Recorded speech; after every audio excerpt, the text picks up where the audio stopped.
Hello guys welcome back to Vamshi talks. ఇలాంటి IPL and SRH updates అన్ని తెలుసుకోవాలంటే ఇప్పుడే ఛానల్ని సబ్స్క్రైబ్ చేసుకోండి.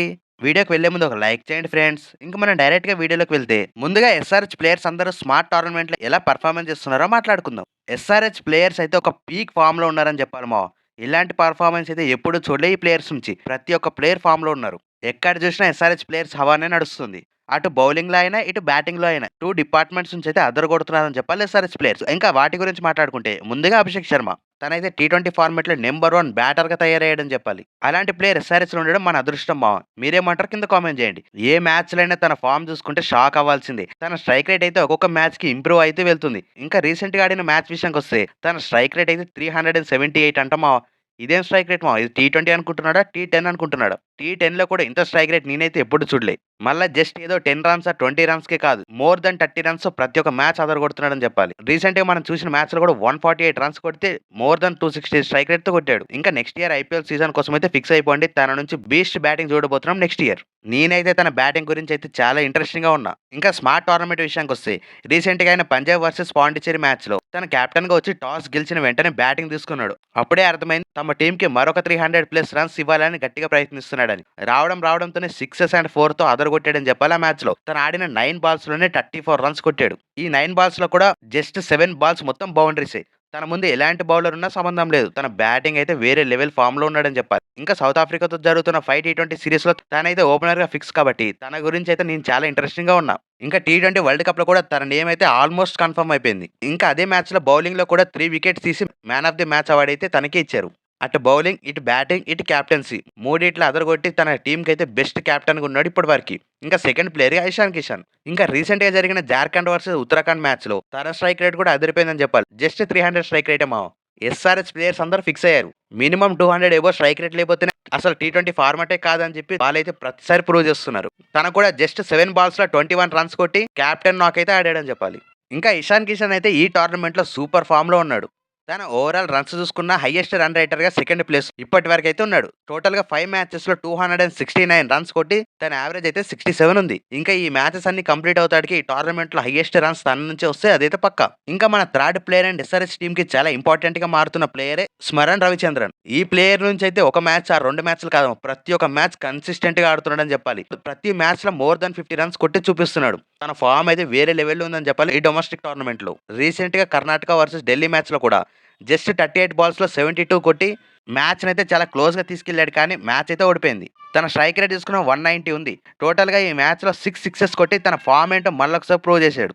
ఈ టోర్నమెంట్ లో హైయెస్ట్ రన్స్ విషయంలో కూడా 5 మ్యాచెస్ లో 265 రన్స్ కొట్టి 88 యావరేజ్ ఉంది తనది. తిన్నైతే ఎస్ఆర్ఎస్ ప్లేయింగ్ లెవెన్ లో పెట్టకుండా ఉండలేమో ప్రతిసారి. మరి స్మరాన్ని ప్లేయింగ్ లెవెన్ లో ఎలా పెడతారు ఎస్ఆర్ఎస్ టీం అనుకుంటున్నారు కింద కామెంట్ చేయండి. ఇంకా మన ఫోర్త్ ప్లేయర్ గా హర్ష డూబే. అస్సాంతో జరిగిన మ్యాచ్ లో అయితే అదరగొట్టాడని చెప్పి బౌలింగ్ లో అండ్ బ్యాటింగ్ లో కూడా 4 ఓవర్స్ లో 22 రన్స్ ఇచ్చి 1 వికెట్ తీసి కెప్టెన్ గా తన నాక్ అయితే ప్రతి మ్యాచ్ లో ఆడుతున్నాడు. కానీ టీం పర్ఫార్మెన్స్ లేక తన టీం అయితే చాలా పూర్ పర్ఫార్మెన్స్ ఇస్తుంది. ఇది ఇప్పటి వరకు ఉన్న స్మార్ట్ టోర్నమెంట్ లిస్ట్. ఇంకా ఇప్పుడు మన డైరెక్ట్ గా ఎస్ఆర్ఎస్ టీం ఆప్షన్ లో ఎలాంటి ప్లేయర్స్ టార్గెట్ చేస్తుంది, ఎవరిని టార్గెట్ చేయాలి, వాళ్ళ ప్లేయింగ్ లెవెన్ ఎలా ఉందో చూద్దాం.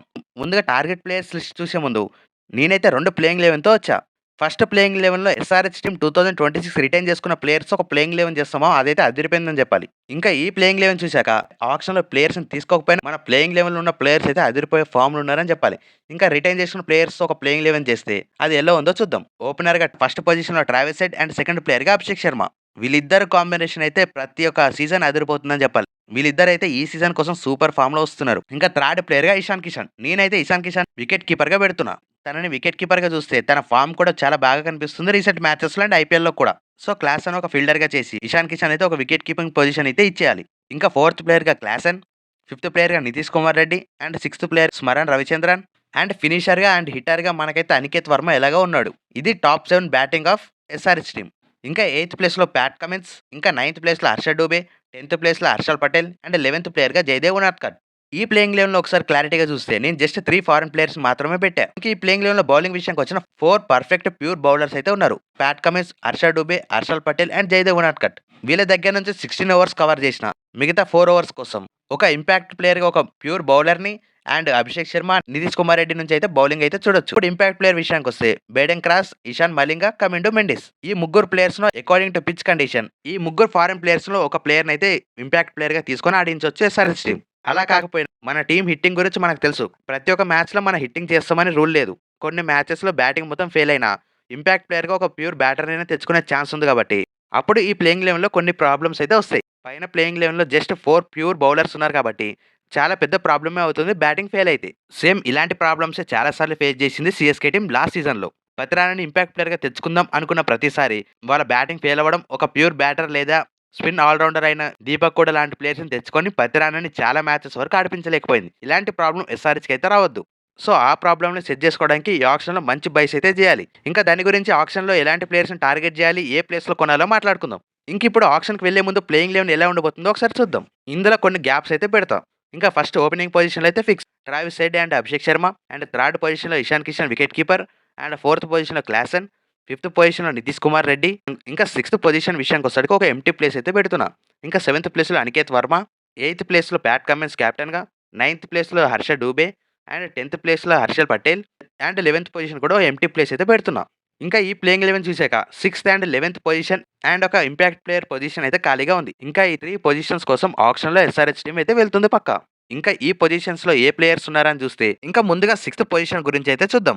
ఇంకా మనం రిటైన్ చేసుకున్న ప్లేయర్స్ ఒక ప్లేయింగ్ 11లో చూస్తే, అక్కడ వచ్చిన ప్రాబ్లమ్ ఏంటంటే ప్లేయింగ్ 11లో జస్ట్ 4 ప్యూర్ బౌలర్స్ ఉన్నారు. ఒకవేళ బ్యాటింగ్ ఫెయిల్ అయితే ఒక ప్యూర్ బ్యాటర్‌ని తెచ్చుకుంటే ఎస్ఆర్‌హెచ్ టీమ్ దగ్గర బౌలింగ్ ఆప్షన్స్ అయితే ఉండట్లే. అలాంటి సిట్యుయేషన్‌లో ఒక బౌలింగ్ ఆప్షన్స్ కావాలంటే సిక్స్త్ పొజిషన్‌లో ఒక మంచి ఒక స్పిన్ బౌలింగ్ ఆల్ రౌండర్ అయినా, ఫాస్ట్ బౌలింగ్ ఆల్ రౌండర్ అయినా కావాలి. ఇంకా ఈ స్పాట్‌కి ఒక బెస్ట్ ఆల్ రౌండర్ ఎవరైనా కనిపిస్తున్నారంటే నాకైతే లివింగ్‌స్టోన్ మాత్రమే ఉన్నాడు.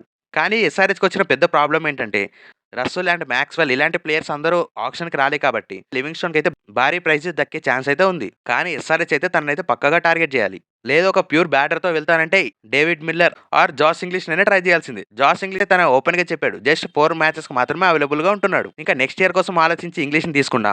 అలాంటి ప్లాన్స్‌తో వచ్చినా పర్వాలేదు ఎస్ఆర్‌హెచ్ టీమ్. మెయిన్‌గా ఈ పొజిషన్ కోసం లివింగ్‌స్టోన్ అయితే బాగా సెట్ అయితాడనుకుంటున్నా. మీరేమనుకుంటున్నారో కింద కామెంట్ చేయండి. ఇంకా నెక్స్ట్ పొజిషన్ 11థ్ పొజిషన్. ఈ 11థ్ పొజిషన్‌లో అయితే 100% పక్కాగా తీసుకోవాల్సిన ప్లేయర్ అయితే రవి బిష్నోయ్. రషీద్ ఖాన్ వెళ్ళిపోయిన తర్వాత మనకొక మెయిన్ స్పిన్నర్ అనేది లేడు. మనకొక main spinner and important spinner అయితే ఏ సీజన్‌లో కూడా కనిపించలే. సో, రవి బిష్నోయ్‌ని అయితే ఈ సీజన్‌లో పక్కాగా టార్గెట్ చేసి తననైతే తీసుకోవాల్సిందే. ఇక్కడ కూడా చాలా పెద్ద ప్రాబ్లమే ఉంది. మెయిన్‌గా సీఎస్‌కే అండ్ కేకేఆర్ దగ్గర చాలా పెద్ద బడ్జెట్ ఉంది కాబట్టి అక్కడి నుంచి గట్టి పోటీ వచ్చే ఛాన్స్ ఉంది ఎస్ఆర్‌హెచ్ టీమ్‌కి. మెయిన్‌గా కేకేఆర్ దగ్గర ఆల్రెడీ బెస్ట్ స్పిన్నర్స్ ఉన్నా వాళ్ళైతే టార్గెట్ చేసే ఛాన్స్ లేదు. మాక్సిమం కేకేఆర్ టీమ్ అయితే కెమెరాన్ గ్రీన్‌ని మోర్ దాన్ 25 క్రోర్స్‌తో కొనే ఛాన్స్ అయితే ఉంది కాబట్టి మెయిన్ ప్రాబ్లమ్ సీఎస్‌కే నుంచి వచ్చే ఛాన్స్ అయితే ఉందనిపిస్తుంది.